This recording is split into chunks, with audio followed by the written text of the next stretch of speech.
Alors Yolande, tu vas nous parler... Alors non, est-ce qu'on a... Voilà, on a toutes les réponses. Yolande, tu vas maintenant nous parler du risque cardiovasculaire et du travail posté. J'ai oublié de t'introduire.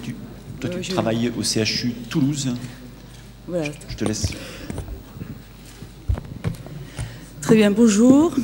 Donc, pour faire la dernière intervention de cette première partie de la matinée, juste avant une pause que nous avons tous bien méritée, eh bien, je souhaiterais vous parler un peu, on m'a demandé de vous parler du risque cardiovasculaire et du travail posté.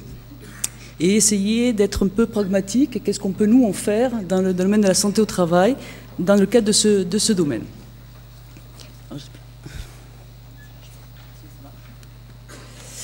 Alors d'abord un contexte, les maladies cardiovasculaires, un grand débat, première cause de mortalité depuis les statistiques de l'OMS de 2013. Malgré tous les progrès considérables qui ont été faits en termes de thérapeutique, de prise en charge, en termes de prévention sur des facteurs de risque cardiovasculaire classiques, le risque demeure, et ce qui fait qu'aujourd'hui, on a de plus en plus d'études qui ont mis en avant des facteurs qui sont méconnus ou moins connus. Et parmi ceux-là, bien sûr, il y a les facteurs professionnels que vous connaissez. Alors bien sûr, ces facteurs professionnels, ces maladies cardiovasculaires, on en mesure tous l'intérêt, à la fois d'un enjeu de santé publique et de santé au travail qui nous concerne au plus haut point dans notre pratique quotidienne. Alors dans ces facteurs professionnels, qui sont nombreux, en lien avec le travail, avec le risque cardiovasculaire, il y a bien sûr le travail posté. Que penser du travail de nuit, des 3-8, des 2-8, des 12 heures? Que savons-nous là-dessus? Et donc j'ai essayé de faire une présentation qui est une synthèse un petit peu des messages qui paraissent émerger de la littérature, et également essayer de faire un peu de manière pragmatique et quelles sont les surveillances que l'on peut proposer en se basant à la fois sur la littérature, c'est également sur les recommandations qui ont été rédigées l'année dernière par le professeur Léger et son équipe, mais également de dire, ben voilà, qu'est-ce qu'on peut faire aussi en pratique en termes d'action en milieu de travail. Alors que savons-nous? D'abord, ce qu'il faut retenir sur les maladies cardiovasculaires, vous le savez, il y a une augmentation de ce risque sur les maladies cardiovasculaires qui est estimée entre 1,1 et 1,4, ce qui fait quand même jusqu'à 40%, un risque estimé à 40% de plus de présenter une maladie cardiovasculaire quand on exerce sur ce mode d'activité. Alors par contre, si les maladies cardiovasculaires, il y a un risque augmenté, il n'y a pas d'études, de conclusions formelles sur par contre l'augmentation du risque de décès par maladie cardiovasculaire. Probablement parce que l'arrêt de l'exposition peut-être permet d'améliorer les choses, point d'interrogation. En tout cas, c'est ce qui ressort des différentes études. Concernant plus spécifiquement les facteurs de risque cardiovasculaire, eh bien, nous avons le travail posté. Le travail posté, il est au carrefour, vous voyez, entre plusieurs facteurs de risque cardiovasculaire classiques, tels que les problèmes liés à la pression sanguine artérielle, les problèmes lipidiques, les problèmes liés au poids, les métabolismes glucidiques, tabac, sédentarité, et le syndrome métabolique dont on va un petit peu plus parler. Alors bien sûr, ça aussi a fait l'objet donc d'une revue de la littérature qui ont fait l'objet de plusieurs publications, et notamment dans les recommandations qui ont été émises en 2012. Alors en pratique, l'hypertension artérielle, l'impact du travail posté sur les facteurs de risque vasculaire tels que l'hypertension artérielle. Eh bien, dans les synthèses des études, on peut retenir que finalement, il y a plus d'études qui montreraient un effet positif, c'est-à-dire un impact du travail posté sur la pression sanguine artérielle, avec un risque, vous voyez, qui est estimé entre 1,1 et 2, donc c'est quand même suffisamment important. Des belles études aussi qui ont montré qu'il y avait un risque également de passer d'une hypertension artérielle modérée vers une hypertension artérielle sévère, des études de cohorte très sympathiques. Ce qui fait qu'en pratique, si on se base sur les recommandations de l'HAS, et de manière tout à fait logique, eh bien, on doit mesurer la tension, la pression sanguine artérielle de manière régulière, et par contre, la mesurer après une période de repos pour ne pas être influencé par éventuellement des adaptations partielles qui seraient liées au cycle Némecté-Héro, par exemple. Donc retenir que sur la pression sanguine artérielle, effectivement, ce travail posté peut agir. Concernant les facteurs lipidiques, que savons-nous? Le cholestérol, c'est plutôt discuté quand même.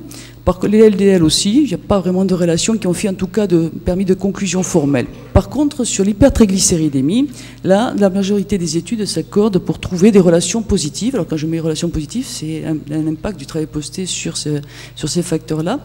Ce n'est pas forcément positif pour les gens, hein. Donc c'est juste une relation. Également, donc, une hypo-HDLémie, donc, qui est souvent retrouvée dans la plupart des études également.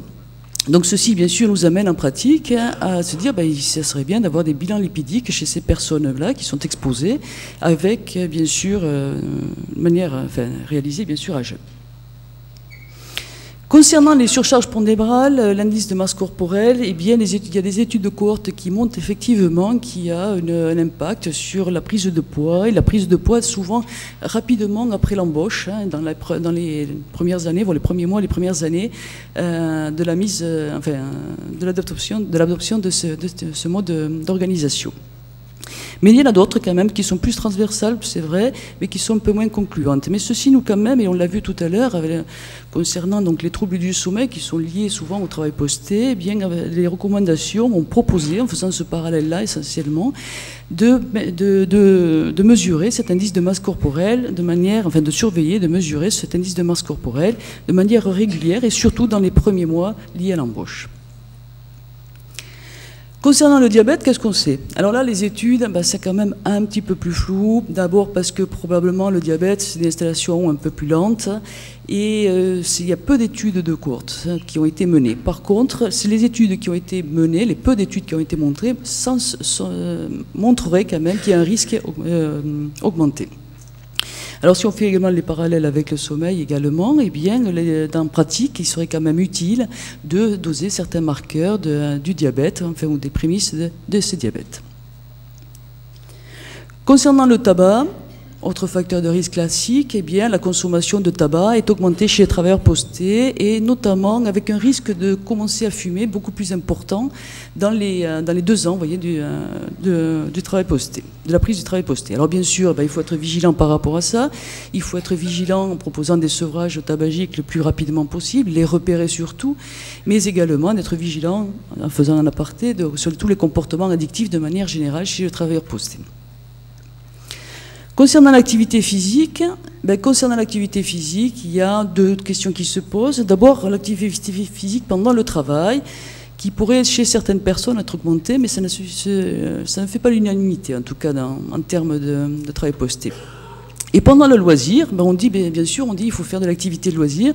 Bien, vous le savez comme moi, c'est pas si simple que ça. Et les études, finalement, elles montrent que c'est pas si simple que ça. Il y en a certains qui peuvent faire de l'activité de loisir parce qu'ils arrivent à s'organiser très bien. Et puis il y en a d'autres, c'est pas si simple. Voilà, ils n'y arrivent pas parce que à la fois il y a des décalages. C'est pas facile d'avoir sûrement quelque chose de régulier à s'inscrire dans une activité physique, en tout cas régulière. Donc bien sûr, il faut conseiller d'éviter la sédentarité, il faut essayer d'adopter ces modes de vie, mais ça c'est souvent beaucoup plus facile à dire qu'à faire. Alors tout ceci nous amène à une autre chose qui me paraît être très intéressante, qui est bien sûr l'association avec le syndrome métabolique. Alors effectivement, vous le savez, le syndrome métabolique, qu'est-ce que c'est?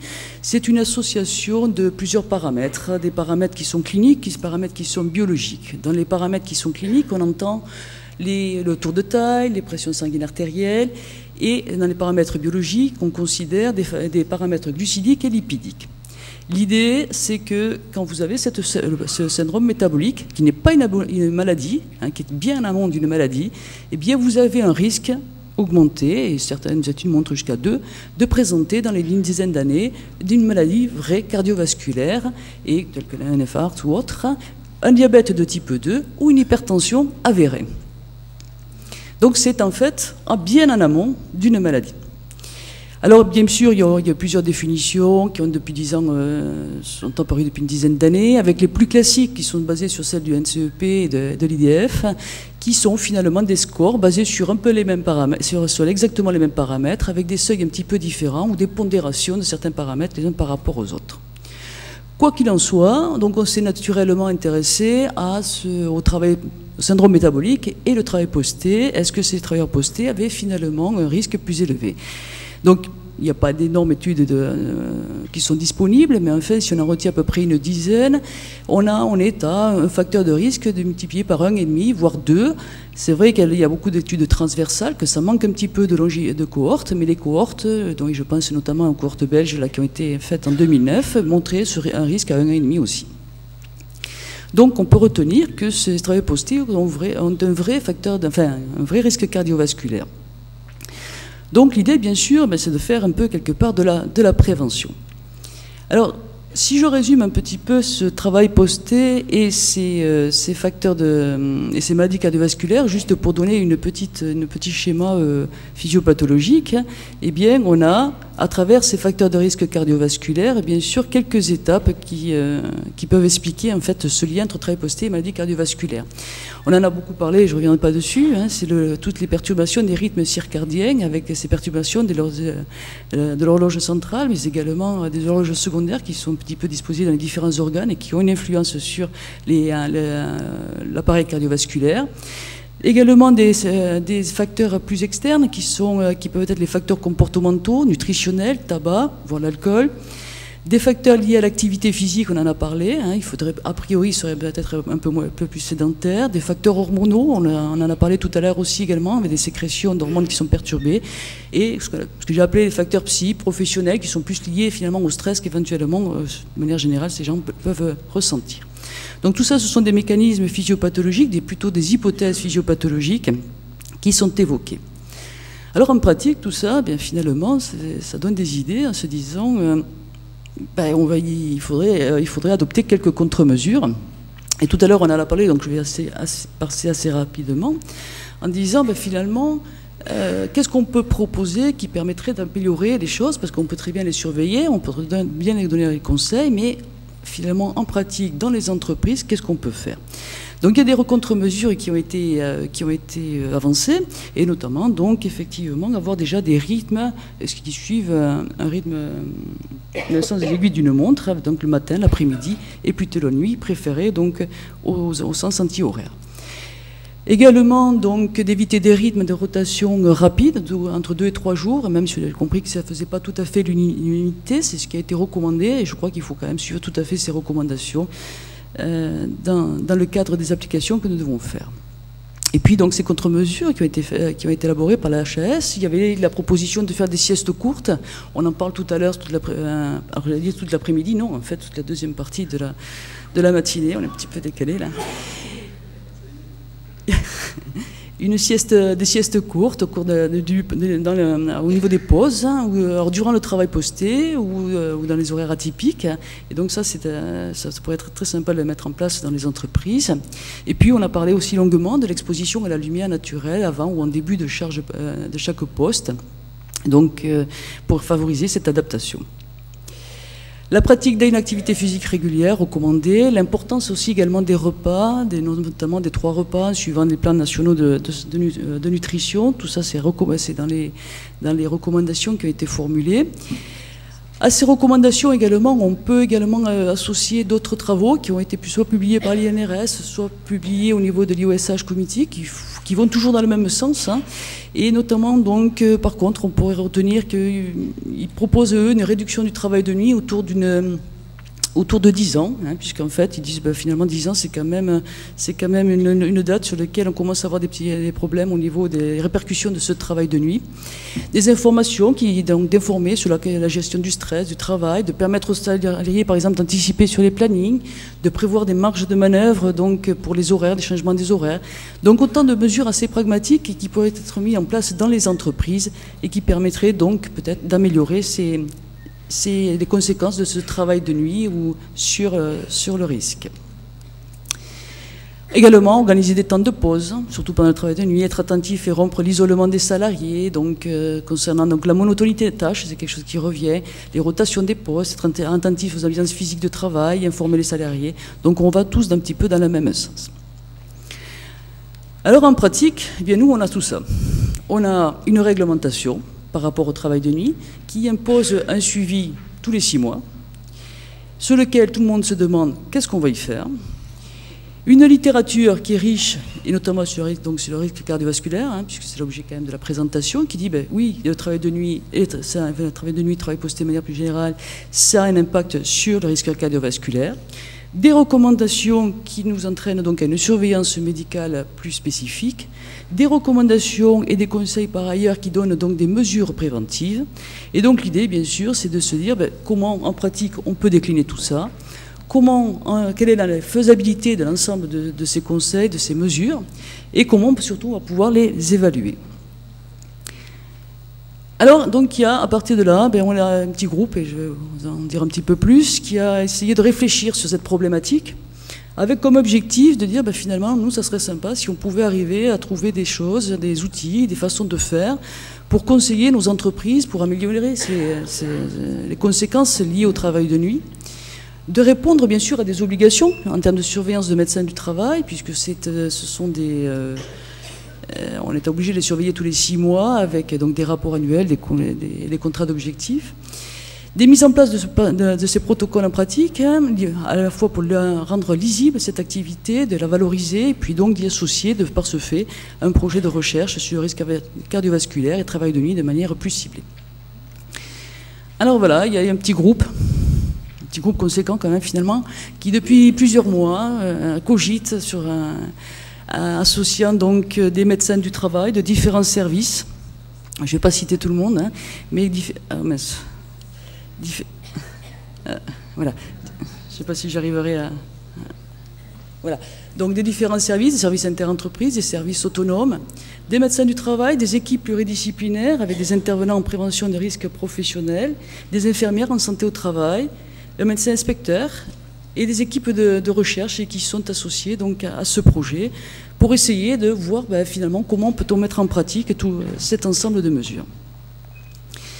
Alors l'idée, ben, c'est d'arriver à faire un projet qui dit ben, finalement on va essayer de comparer parce que ça apporte quelque chose et pour le mettre en évidence, on va essayer d'abord de comparer un groupe de personnes qui sera suivi tous les 6 mois comme le veut la recommandation, avec un petit bilan initial, un petit bilan final finalement.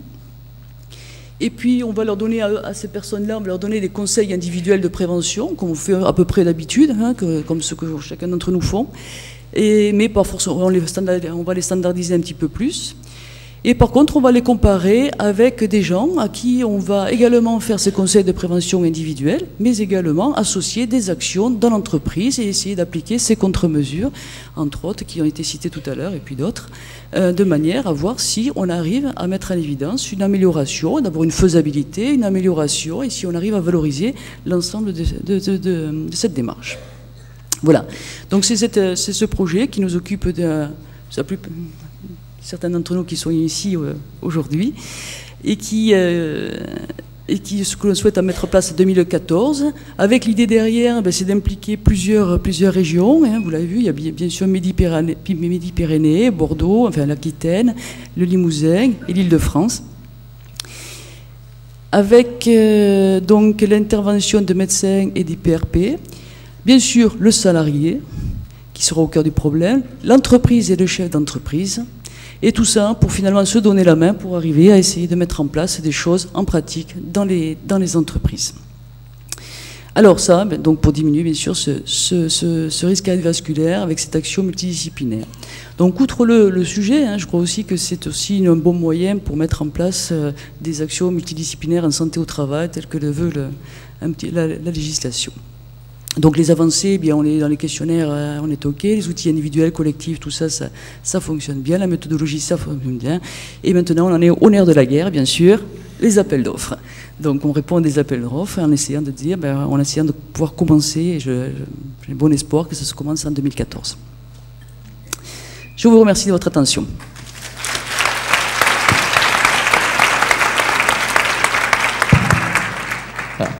Particulièrement efficace. On va avoir le temps pour quelques questions. Alors, ce que je vous propose, c'est de faire une petite séance de questions, regroupant les trois dernières communications, puisqu'on n'avait pas eu trop de temps. Donc, ce qu'a fait Sylvie sur les apnées du sommeil, ce que j'ai fait sur les troubles du rythme veille-sommeil, et puis, évidemment, la dernière communication sur les recommandations et les troubles cardiovasculaires du docteur Esquirol. À vous. Yolande, est-ce que je peux me permettre... Ah, pardon. Bonjour. Juste une petite question sur l'impact sur l'horloge, également sur le risque cardiovasculaire, sur le recours à des produits stimulants, la caféine. Et on a plus en plus de gens qui consomment, pour les travails postés, des boissons telles que le Red Bull. Est-ce qu'il y a eu une position claire là-dessus? Consommer tel que les Du Red Bull, de tout ce qui est boissons énergisantes. Donc caféine au minimum, et on va sur notamment ces boissons, ce type de boissons. Voilà. Alors effectivement, les comportements addictifs, de manière générale, j'en ai un petit peu parlé, parce que le tabac, c'en est aussi, hein, quelque part. Il y a l'alcool. Est-ce qu'il y a eu des évaluations précises sur le Red Bull? Je ne pense pas, moi. Hein. Je ne pense pas. Par contre, on peut se poser la question par rapport à du cannabis ou autre, des psychotropes un petit peu psychostimulants. Mais ça fait partie d'un petit peu des choses qui sont suspectées, qui sont affirmées peut-être pour la consommation de tabac, suspectées pour les consommations de drogue. Red Bull, les psychostimulants, autres suspectés aussi, peut-être probablement pas confirmés. En tout cas, c'est peut-être, je ne sais pas si c'est un impact sur le risque cardiovasculaire. Par contre, à mon avis, ça traduit plus une désadaptation, enfin en tout cas une mauvaise adaptation au travail posté. Je ne sais pas si vous voulez rajouter des choses. Damien, tu veux dire un mot sur la caféine dans les recommandations? Donc, en effet, parmi les facteurs de risque cardiovasculaire, je crois que c'est tout à fait ce que Yolande a dit, il y a aussi un certain nombre de facteurs de risque comportementaux, alimentaires qui contribuent aux facteurs de risque. On sait que le tabac et le café sont en effet plus consommés chez les travailleurs postés ou de nuit que dans les autres groupes de la population. Donc voilà, je pense que dans le Red Bull, il y a aussi beaucoup de caféine, je crois, hein, comme dans le Coca-Cola. En dehors de la taurine, dont je ne sais pas quel est l'effet de la taurine sur le risque cardiovasculaire, je ne suis pas spécialiste là-dessus. Et donc, en effet, on recommande, une des recommandations par rapport aux travailleurs de nuit, c'est de limiter leur consommation de café dans la journée. Est-ce qu'il y a eu des études de fait pour savoir si l'arrêt du travail de nuit peut ramener les risques cardiovasculaires, cancer et autres, à un état normal au bout de quelques années? Alors, cancer, je ne sais pas, c'est pas moi à répondre. Par contre, au niveau du risque cardiovasculaire, il n'y en a pas beaucoup. Moi, en tête, j'en ai une qui a été menée il y a une dizaine d'années, où en fait, c'était des gens qui étaient en 3-8, et au bout de 6 mois, ils ont revenu en travail de jour, c'était ça. Et en fait, les facteurs lipidiques, certains facteurs lipidiques, pas tous, revenaient à la normale. Mais il n'y a pas des tonnes de choses. Hein, sur le plan cardiovasculaire, justement, dans le terme d'amélioration. Après, il y a quand même une chose, c'est que vous avez vu, ça augmente le risque de maladie cardiovasculaire, mais pas le risque de décès. Une des hypothèses, ça serait sûrement que le fait d'arrêter à un moment donné le travail posté pourrait finalement peut-être faire revenir un risque à la normale. Concernant l'impact sur le sommeil, on peut mentionner que certaines études plus récentes montrent qu'après l'arrêt du travail de nuit, en particulier, même posté, les anciens travailleurs conservent une perturbation de leur sommeil. C'est-à-dire qu'il y aurait des impacts à long terme sur le sommeil qui persistent malgré l'arrêt du travail de nuit. Est-ce que je peux te poser une question, Yolande? Je peux prendre café, moi. Concernant juste après, tu pourrais prendre un café. Concernant l'utilisation de la mélatonine, on a vu plusieurs papiers montrer que la mélatonine pouvait avoir un intérêt dans l'hypertension artérielle. Est-ce que dans les troubles du travailleur posté, est-ce qu'on peut imaginer, est-ce qu'il y a des études là-dedans, l'utilisation de la mélatonine? Moi, je sais pas. Alors, travail posté, risque cardiovasculaire et mélatonine. Je ne me rappelle pas avoir vu de travaux là-dessus. C'était pour les non-dippers, ceux qui ne chutent pas leur pression artérielle pendant le sommeil. Oui, j'entends bien, mais est-ce que chez le travail posté spécifiquement, est-ce que ça a été fait? Moi, j'ai pas connaissance. Non, ça ne me vient pas là. Question qui me vient à l'esprit.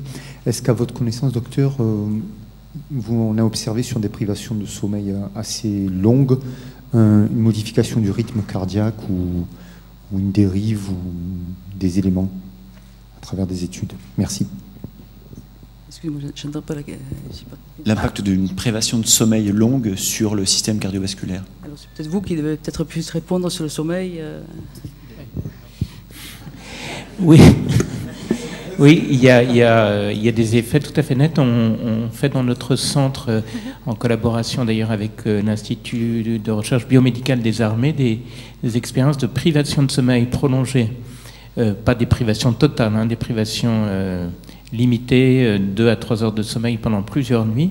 Et en effet, il y a une modification tout à fait nette des paramètres cardiovasculaires, en particulier de la tension artérielle, d'un certain nombre de facteurs de résistance des vaisseaux, de transmetteurs du système adrénergique. Et donc, en fait, tout ça est augmenté par la privation de sommeil et amélioré par la sieste.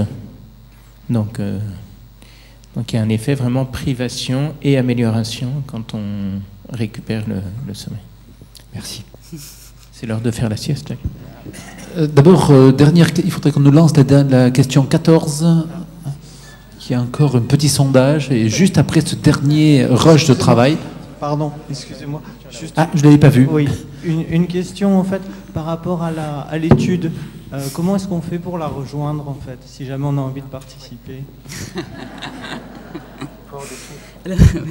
Oui, voilà, il y a le carnet de chèques. L'idée, c'est qu'effectivement, ça a été proposé donc, en termes d'évaluation pour le recensement. Nous avons fait une évaluation encore en mois d'août sur la région Midi-Pyrénées et Aquitaine, en proposant donc aux médecins du travail et aux équipes pluridisciplinaires de voir s'ils étaient susceptibles d'être intéressés. Donc on a eu un très bon taux de réponse. Donc je crois qu'il y a beaucoup de gens qui sont sur les starting blocks pour pouvoir la démarrer. Pour la rejoindre, c'est très simple, hein. Il y a des critères d'inclusion dans le sens où il faut surveiller les travailleurs de nuit, être organisé avec des IPRP, etc. Mais donc il suffit de joindre mon mail. Voilà.